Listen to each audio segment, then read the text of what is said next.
Bonsoir à tous et bienvenue sur le plateau de La Source. Au sommaire de ce journal, la remise du rapport sur la fin de vie par les députés Claës et Leonetti, demandé par François Hollande, la création d'un collectif de solidarité envers les populations roms en banlieue parisienne, et puis les conclusions d'une visite apostolique de 3 ans auprès des congrégations religieuses féminines aux États-Unis. En fin de journal, vous retrouverez Cyril Le Peigneux. Cyril, de quoi allez-vous nous parler ce soir ? Eh bien, avec Louis-Damien Fruchot, juriste spécialiste de droit public, nous regarderons avec son œil acéré le rapport Leonetti-Claës sur la fin de vie et la proposition de loi qui s'y trouve. On ouvre donc ce journal par une page bioéthique. Vendredi à l'Élysée, François Hollande a reçu le rapport sur la fin de vie des députés Alain Claës et Jean Leonetti, une étape importante avant la rédaction d'une proposition de loi en janvier 2015. Objectif, améliorer la loi de Leonetti de 2005, actuellement en vigueur. La publication du rapport a entraîné de nombreuses réactions au sein des associations de défense de la famille ou dans l'Église catholique. Reportage Coraline Salvoche et Florent de Brito. C'était une promesse de campagne pour François Hollande. La publication du rapport sur la fin de vie des 2 députés Alain Claës et Jean Leonetti est la dernière étape d'une longue concertation nationale. Objectif, lancer un débat parlementaire sur la fin de vie dès janvier prochain. Mourir dans la dignité, pour vivre pleinement sa vie, telle est aujourd'hui la volonté que le législateur mettra dans le droit de notre pays. 2 propositions émergent du rapport. La mise en place de directives anticipées qui s'imposeront aux médecins, avec notamment le droit de refuser les soins thérapeutiques. Le rapport des 2 députés préconise également la possibilité d'une sédation profonde en cas de maladie incurable et lorsque le pronostic vital du malade est engagé à court terme. Il faut qu'à une volonté, des actes médicaux puissent être proposés aux patients. La loi de 2005, c'était une loi de devoir des médecins. Devoir des médecins envers leurs malades. Eh bien, la loi de 2014 ou de 2015, si elle était votée, c'est une loi des malades pour faire respecter leurs droits. Et si le rapport n'évoque ni l'euthanasie ni le suicide assisté, certaines associations tiraient déjà dès vendredi matin la sonnette d'alarme. Attention à une protocolisation des décisions de fin de vie qui finirait par une sorte d'anesthésier complètement cette réalité complexe. Systématiser un droit à la sédation profonde terminale, c'est rien d'autre qu'une euthanasie déguisée. De son côté, l'Église catholique reste attentive au débat. Sur le blog consacré à la fin de vie, Monseigneur Dornelas souligne la volonté de soulager les patients, mais préfère mettre en avant la nécessaire réforme du système de santé. La Conférence des évêques de France publiera elle aussi en janvier prochain une étude détaillée sur la fin de vie. On va parler solidarité maintenant. Dans l'Essonne, en banlieue parisienne, un collectif de 7 associations vient d'être créé pour soutenir les populations roms du département. L'Île-de-France concentre en effet à elle seule 40% des Roms du pays, dont 1000 en Essonne. De nombreuses familles y vivent dans des conditions très précaires, à la rue, en squat ou dans des bidonvilles. Baptisé Roms Essonne, le collectif compte parmi ses membres des structures locales, mais aussi le Secours catholique et le CCFD Terre solidaire. On écoute les responsables.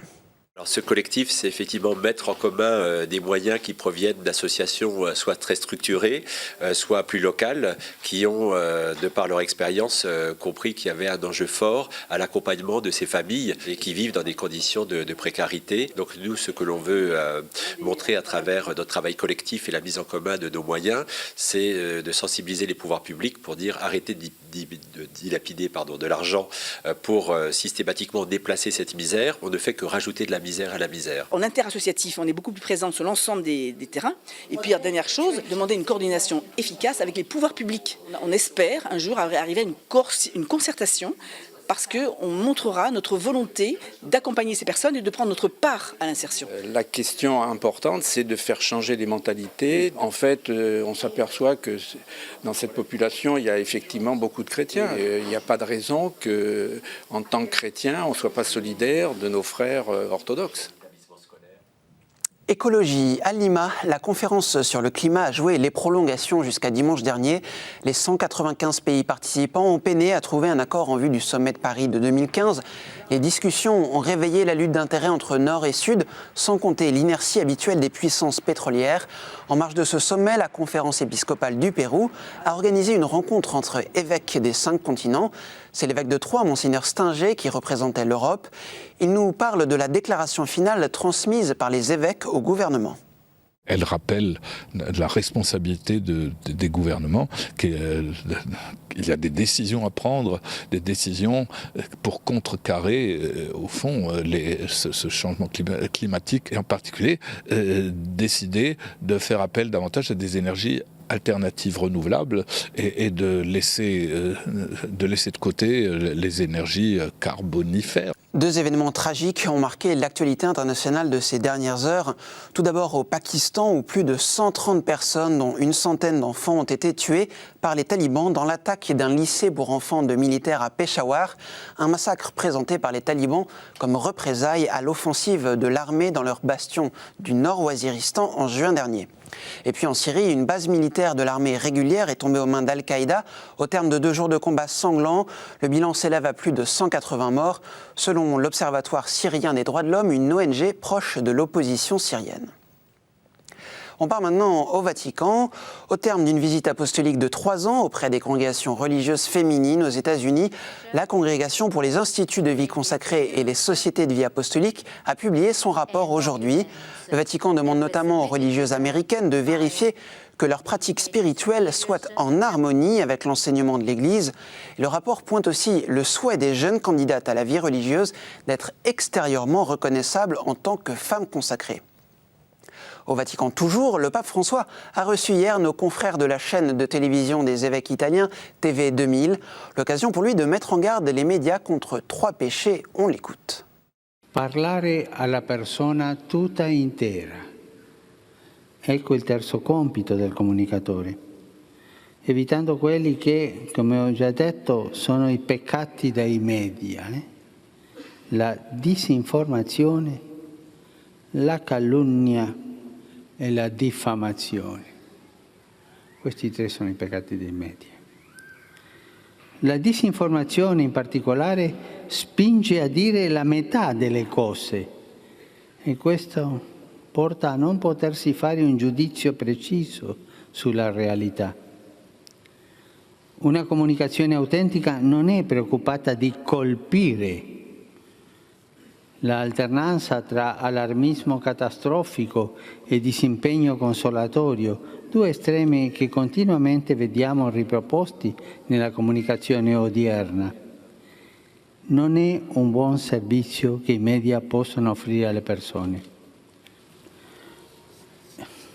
Questi 3 peccati, la disinformazione, la calunnia e la diffamazione, ma la calunnia sembra di essere il più grave, è vero, ma nella comunicazione il più grave è la disinformazione, perché ti porta a sbagliare, all'errore, ti porta a credere soltanto una parte della verità.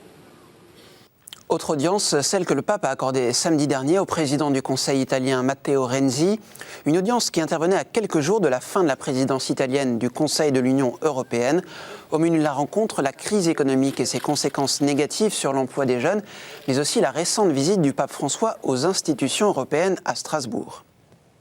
Retour en France, ce dimanche s'est clôturé à Paris le Salon Nautique, un salon entièrement dédié au monde marin où l'Église est présente depuis plus de 50 ans.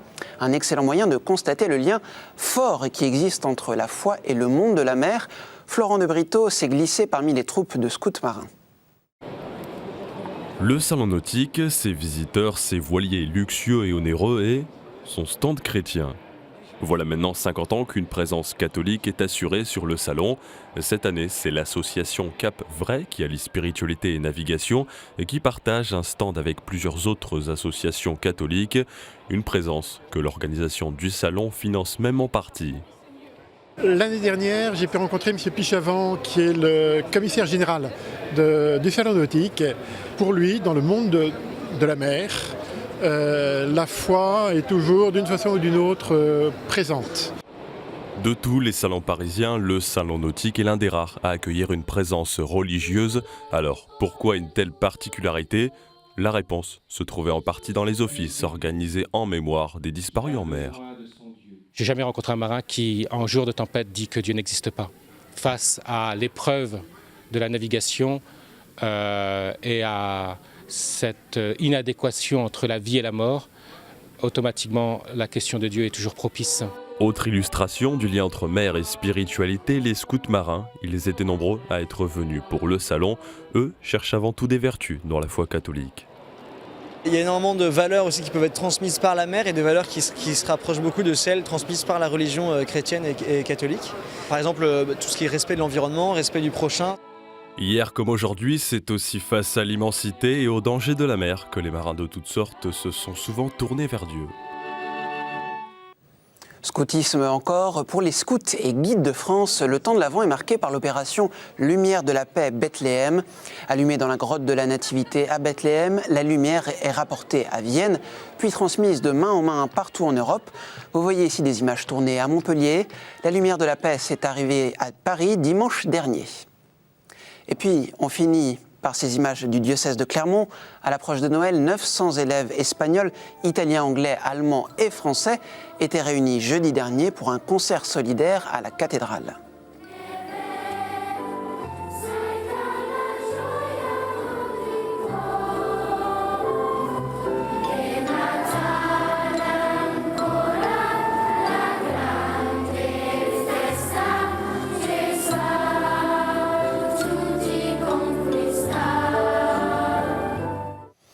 Voilà, je vous propose d'écouter la chronique hebdomadaire de nos confrères de l'agence Immédia à Rome.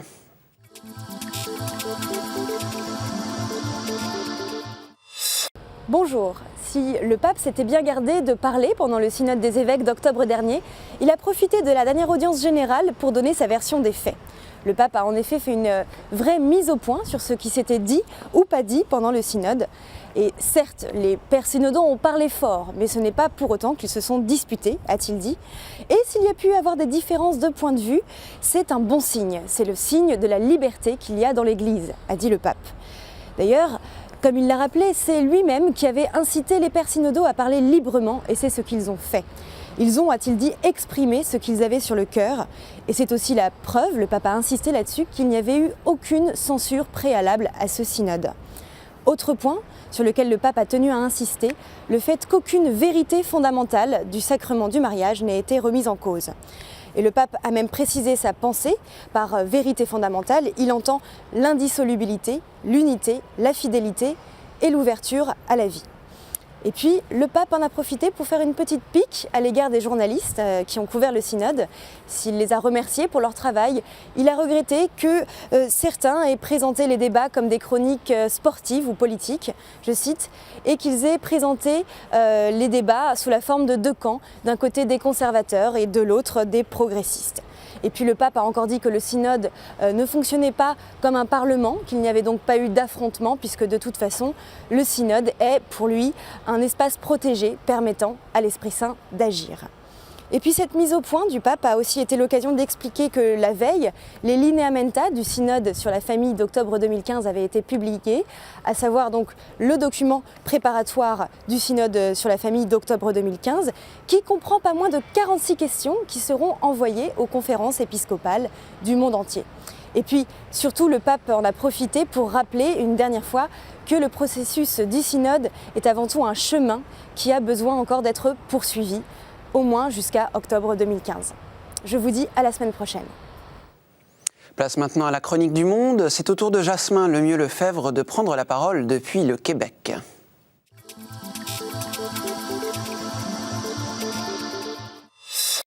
Bonjour, alors comme ici sur le bord d'un boulevard très couru de Québec où on peut voir cette présence d'une scène de la nativité, il y a des initiatives nord-américaines un peu partout pour rappeler le sens chrétien. J'en souligne quelques-unes. Entre autres, le diocèse de Brooklyn qui a lancé 11 publicités à la veille de Noël. L'une qui rappelle un plan pour mobile avec les personnages de la crèche qui invitent à se joindre à l'Église pour Noël. Celle qui a fait le plus parler dans cette série de publicités, c'est celle où on voit une jeune fille qui prend un selfie et qui dit « Ce n'est jamais juste un selfie ». On voit la figure du Christ apparaître dans l'appareil mobile. On invite de joindre à Noël. Les médias séculiers aux États-Unis ont beaucoup parlé de cette campagne. Plus près de chez nous, à Montréal, le diocèse de Montréal a acheté des pleines pages dans les quotidiens de Montréal où on voit un emballage cadeau avec, bien sûr, cette croix qui apparaît en blanc et la mention « Que célébrons-nous à Noël ?» C'est la question, bien évidemment. Le groupe américain Catholics Come Home, Catholiques Revenons à la maison, a acheté dans des émissions très populaires avant Noël des spots publicitaires de 30 secondes où on voit le fameux Père Noël qui arrive dans une ville et qui s'arrête un instant, sort de sa calèche pour aller se recueillir devant une crèche vivante, se recueillir devant l'enfant Jésus. Un très, très beau message qui nous invite, parce que c'est notre témoignage de chrétiens, de catholiques, qui va faire la plus grande différence en cette veille de Noël. Je vous souhaite d'ailleurs un très, très joyeux Noël et on se retrouve très bientôt en 2015. C'est l'heure du dossier avec Cyril Le Peigneux et son invité. Je vous retrouve jeudi. Très bonne soirée à tous.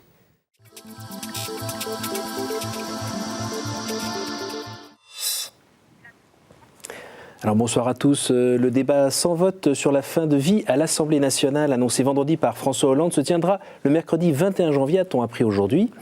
Un débat de 2h30 environ qui aura pour base le rapport des députés Jean Leonetti et Alain Claes. C'est sur ce rapport que nous revenons avec notre invité, Louis-Damien Fruchot, juriste engagé dans le service de la famille et de la vie. Bonsoir et merci pour votre présence. Bonsoir. Alors tout d'abord, quelle a été votre première réaction à la lecture de ce rapport ? C'est une réaction mesurée. Je dirais qu'il est assez intéressant parce qu'il vient compléter certaines difficultés d'application de la loi Leonetti, mais assez vigilant aussi parce qu'il est assez confus sur un certain nombre de points et il appelle beaucoup de vigilance pour savoir comment vont être levées, durant le débat parlementaire, ces ambiguïtés. Alors on a vu que ce texte ne semble ni plaire aux pro-euthanasie ni aux anti-euthanasie, mais qu'est-ce qu'on lit de particulièrement neuf en fait ? Qu'est-ce qu'il y a comme annonce ? Alors, il y a deux annonces principales. La première, c'est sur les volontés du patient. Clairement, la proposition de loi qui est contenue dans ce rapport est entièrement centrée sur l'affirmation de la volonté du patient en fin de vie et la prise en compte de cette volonté par l'équipe médicale qui l'entoure. Donc ça, c'est l'inverse de ce qu'il y avait avant, où c'était plus la parole au médecin. Exactement. Cette fois, c'est la parole au patient. Exactement. Et au-delà de la parole, là, il s'agit de créer des droits qui seraient opposables aux médecins. Donc, d'une part, les fameuses directives anticipées, qui peuvent être maintenant, qui existaient avant, mais qui sont ici renforcées. Et puis, donc, la création d'un nouveau droit, le droit à la sédation profonde, qui serait lui aussi opposable aux médecins. Et il s'agirait pour le patient de demander à ne pas se voir mourir et à être endormi dans certaines conditions, jusqu'à ce que la mort naturelle arrive. D'accord. Alors avec votre œil de juriste un petit peu particulier, qui va donc dépioter un peu les textes de loi, est-ce qu'il y a des choses un petit peu équivoques, des choses paradoxales qui sont dedans et qu'on ne voit pas à la première lecture ?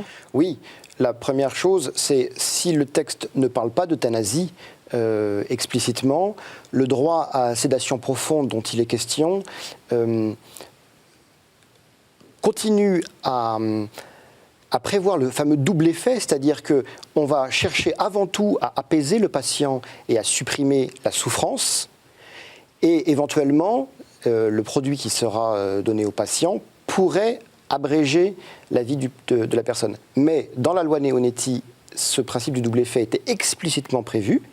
On parlait d'effets secondaires, tandis que dans la proposition de loi qui a été remise par les députés Leonetti et Claes, ce principe devient implicite. Il n'est pas explicitement réaffirmé, par exemple. D'accord, mais alors ça veut dire que par rapport au droit français, il y a quelque chose qui cloche un peu, c'est-à-dire que, en gros, on permettrait, sans le permettre, que quelqu'un puisse, pas donner la mort, mais permettre que l'autre puisse mourir. Enfin, comment on dit ça avec des mots Alors justement, c'est là où le regard du juriste permet d'analyser chaque mot de la loi.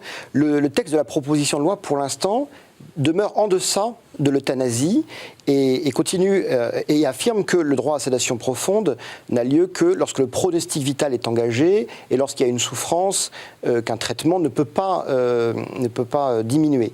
Donc, dans le texte de la proposition de loi, pour l'instant, cela semble encore acceptable, éthiquement parlant, j'allais dire. Mais il faut être vigilant parce que le débat parlementaire pourrait s'appuyer sur l'esprit général de la proposition de loi, qui est de reconnaître quand même un certain nombre de droits aux patients en fin de vie, et pourrait aller plus loin et franchir cette barrière éthique. Par ailleurs, il y a la question du traitement qui est la nourriture. L'hydratation et la nourriture. Voilà, tout à fait, qui pose là un vrai problème. Est-ce que c'est un soin ou est-ce que c'est un traitement? Voilà. La loi, c'est l'une des avancées de cette proposition de loi, c'est de distinguer le traitement du soin. Le traitement, c'est ce qui vient, c'est un remède qui vient apporter ici une solution à un problème, une pathologie, une thérapie. Le soin, c'est ce qui accompagne la personne. Simplement, est officiellement inscrit dans la loi que l'alimentation artificielle et l'hydratation artificielle deviennent un traitement. C'est ce que le Conseil d'État avait reconnu dans ses arrêts Vincent Lambert de juin, alors que la loi Leonetti ne le prévoyait pas. Et cette loi là, vient consacrer explicitement cette reconnaissance. C'est extrêmement problématique parce que, d'une part, c'est contraire sur ce point à l'affirmation permanente de l'Église, qui est de dire que l'alimentation et l'hydratation artificielle ne sont pas un traitement, mais aussi, d'une certaine manière... L'alimentation artificielle, c'est-à-dire, c'est d'avoir une sonde qui va directement, une sonde gastrique, qui envoie directement des aliments qui sont préparés spécifiquement pour ça et qui sont délivrés comme un traitement médical, quoi. C'est l'une des ambiguïtés, si vous voulez, du texte. La loi Leonetti permettait de faire une appréciation au cas par cas. Oui. La future proposition de loi, si elle est acceptée, ne permettra plus cela. C'est maintenant, ça sera absolu pour tout le monde. Il n'y aura plus d'appréciation au cas par cas. On pourra arrêter un traitement de cette manière-là. Par ailleurs, justement, vous citez la question de la sonde gastrique. La personne humaine qui subit une sonde gastrique fonctionne bien. Le tube digestif fonctionne. C'est juste qu'on lui apporte des aliments parce qu'il ne peut pas, par lui-même, apporter ces aliments. Mais si je puis donner un exemple, quand je nourris mon enfant avec un biberon, il ne peut pas se nourrir par lui-même. Son tube gastrique fonctionne, mais je lui apporte de manière un peu artificielle les produits. Oui, mais en même temps, on sait qu'un petit enfant, plus tard, il va devenir un adulte qui pourra, enfin, un enfant qui pourra se nourrir par lui-même. Là, il y a les personnes âgées, par exemple. Quand on va nourrir une personne âgée, ou prenons le film Intouchable, la personne qui n'est pas en état végétatif, qui est représentée dans le film, elle ne peut pas se nourrir toute seule, simplement parce que ses membres ne peuvent plus fonctionner. Par contre, évidemment, son tube digestif fonctionne. Donc la définition dans la loi, de manière absolue, que l'alimentation artificielle et l'hydratation artificielle sont des traitements qui visent... elle heurte aussi le sens commun. Ça n'est pas un remède à un problème. Le problème, le corps humain fonctionne, encore une fois. Le problème est juste dans l'autonomie de la personne. C'est le traitement, pour le sens commun, ça vient ici réparer et remédier à une pathologie du corps humain. Ce n'est pas le cas, évidemment. Donc sur ce point-là, il y a un vrai souci dans la proposition de loi qui est proposée. Alors les prochaines étapes ? Les prochaines étapes, c'est le dépôt de cette proposition de loi au Parlement, et puis le vote, apparemment ça a été annoncé pour janvier, de la proposition de loi par le Parlement, avec la navette parlementaire, et donc ce qui peut s'en suivre comme débat et remise en cause d'un équilibre qui a été trouvé, plus ou moins, mais qui peut être mis en cause. Alors on peut s'attendre à des amendements, comme ça arrive souvent dans la loi. Vous savez déjà lesquels pourraient être avancés et défendus ? Il est probable que un certain nombre de partis vont déposer des amendements pour reconnaître non pas le droit à sédation profonde en phase terminale, mais la sédation profonde terminale. La distinction est subtile, mais le juriste y voit justement la suppression du double effet et l'accélération de la mort par intention voulue. Donc là, on est dans une démarche euthanasique, voire même éventuellement des amendements qui supprimeraient cette proposition du rapport Leonetti et qui consacrerait un vrai droit à l'euthanasie. On sait qu'un certain nombre de partis ont déjà déposé des propositions de loi qui seront bientôt discutées dans ce sens. Alors j'ai une dernière question qui donc s'adresse aux juristes. Est-ce que la raison aujourd'hui, est-ce que la raison d'être d'une loi est juste de mettre dans un texte, j'ai envie de dire, de valider ou de dire que ce qui se fait, maintenant peut devenir la loi, en gros ? C'est un vrai problème pour le juriste. Le droit est différent du fait pour le juriste. Il y a une opposition assez importante. Et le droit, évidemment, tient compte de l'ensemble de la société française. La loi est là pour être en adéquation avec la société française. Mais en même temps, la loi est là pour indiquer un sens qui est à la fois une signification. Qu'est-ce que la société française veut ? Et puis une direction aussi. Et donc pour impulser un mouvement. Si la loi se contente de prendre acte de faits, j'allais dire, bruts, sociologiques, elle n'a plus de sens. Elle n'a plus de sens parce que d'abord, la question se pose de savoir quel fait on va consacrer dans la loi. Et là-dessus, il peut y avoir tout un tas de manipulations qui peuvent avoir lieu. Et puis tout simplement, dans ces cas-là, supprimons la loi. et laissons les événements se dérouler naturellement. Bien, merci pour cet éclairage. On va suivre donc le dossier qui repartira de plus belle à la mi-janvier. Merci à vous tous pour votre fidélité. Vous pouvez revoir ce programme sur ktotv.com. Et puis, nous vous donnons rendez-vous jeudi prochain. Merci beaucoup. Merci à vous.